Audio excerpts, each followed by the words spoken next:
मामा की किचन में खुश आमदीद। आज मामा की किचन में बन रहा है चिकन और बंद गोभी का सूप, जो कि बहुत ही ज़्यादा हेल्दी और टेस्टी होता है। जो हमारे इस चैनल पर अभी नए हैं वो हमारे चैनल को सबसे पहले सब्सक्राइब कर ले और बेल आइकॉन के बटन को प्रेस कर ले और ऑल पे क्लिक कर ले, ताकि हमारी हेल्दी और टेस्टी रेसिपीज़ का नोटिफिकेशन सबसे पहले आपको मिले। और अगर आपको मेरी वीडियो पसंद आए तो लाइक एंड शेयर ज़रूर करें।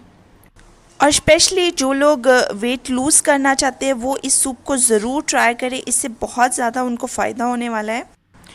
एक इम्पॉर्टेंट बात है कि जो लोग वेट लूज़ करने के लिए इस सूप का यूज़ करेंगे वो इसमें कोई भी स्पाइसेस यूज़ नहीं कर सकते, just black pepper and green chilli और लेमन जूस यूज़ कर सकते हैं। और आप आम रूटीन में इस सूप को बनाते हैं तो आप इस तरह सर्व कर सकते हैं। और जो लोग एग पसंद नहीं करते, ये एगलेस सूप है जो बहुत ही मज़ेदार है। अब स्टार्ट करते हैं सूप की रेसिपी।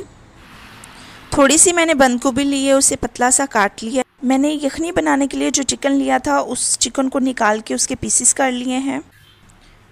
चिकन की यखनी बनाने के लिए मैंने चिकन लेकर उसमें एक छोटा सा प्याज डाला और 5 से 6 जवे जो है लहसुन के डाले और यखनी को अच्छे से जो है पका लिया और यखनी को छान लिया है। अब इसमें डालेंगे 1 टीस्पून नमक। नमक डालने के बाद मैं ये वेजिटेबल जो है यखनी में डाल दूंगी। बंद गोभी और चिकन डालने के बाद मैं इसे 2 से 3 मिनट पकाऊंगी। 1 कप में मैंने थोड़ा सा पानी लिया है, उसमें मैं 3 टेबलस्पून जो है खाने वाले चम्मच कॉर्नफ्लोर की डालूंगी। 2 टेबलस्पून जो है इसमें सिरका डालेंगे। सिरका डालने के बाद हम इसमें डालेंगे सोया सॉस 1 टेबलस्पून। 3 टेबलस्पून जो मैंने कॉर्नफ्लोर लिया है उसे अच्छे से मिक्स करूँगी और इसको सूप में जो है डाल दूँगी और साथ साथ चम्मच चलाना है। जब कॉर्नफ्लोर डालना है तो चम्मच इस तरह साथ साथ चलाते रहना है। अब देखिए इसको बॉयल आ गया, इसे थोड़ा सा पकाएंगे, 2 से 3 मिनट पकाएंगे। उसके बाद जो है ये जब गाढ़ा होना शुरू हो जाएगा तो इसे उतार दें।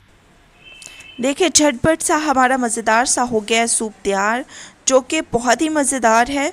और इसकी इम्पॉर्टेंट बात है कि एगलेस है।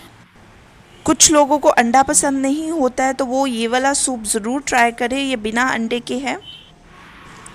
और जो लोग डाइट कर रहे हैं वो इस सूप को दिन में 3 दफ़ा यूज़ कर सकते हैं और इसके साथ दूध भी यूज़ नहीं करना, कोई ऑयली चीज़ यूज़ नहीं करनी और ये सूप जो है बहुत अच्छा रिज़ल्ट देगा।